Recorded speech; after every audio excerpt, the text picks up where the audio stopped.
Hello guys, good morning. Pangalawang araw natin, sobrang init ngayon. So, ayan, okay naman yun, sobrang init kaysa maulan, you know? So, nag-ano tayo dito sa bahay ng kapatid ko. Dito sa extension sa harapan, sa terrace, no, nabuhusan na namin to dati guys. Manipis nga lang to. Kasi gabi na, tsaka naubusan na kami ng semento. So, kahit manipis lang, nilagyan na namin para mabuhusan lahat. So, ngayon, nag-double rebar kami para diretso na doon sa canopy sa dulo, sa canopy niya. So ito guys, tingnan nyo guys.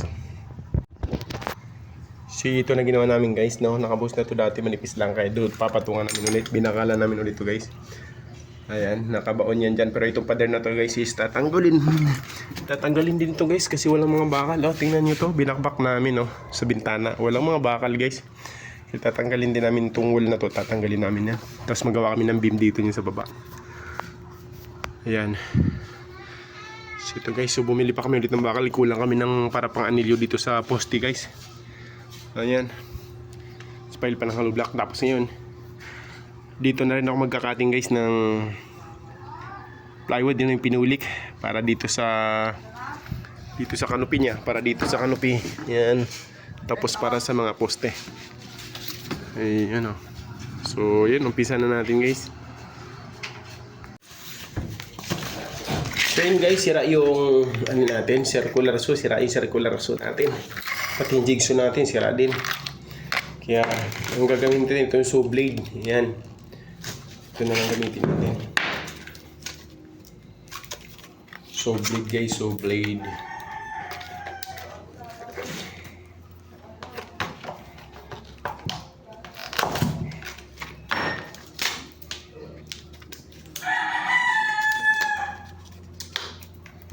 Bubuksan natin ito guys, saw blade natin.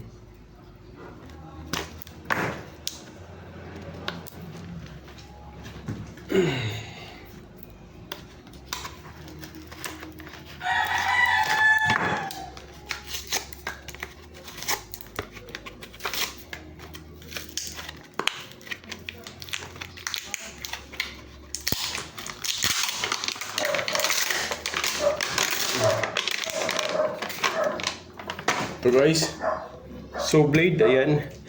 Diamond saw blade cut, oh. Diamond saw blade, yan.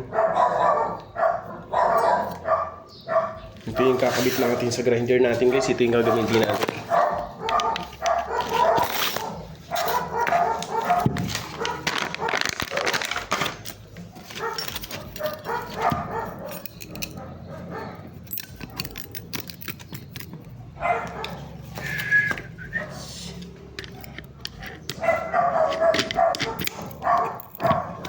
Yun.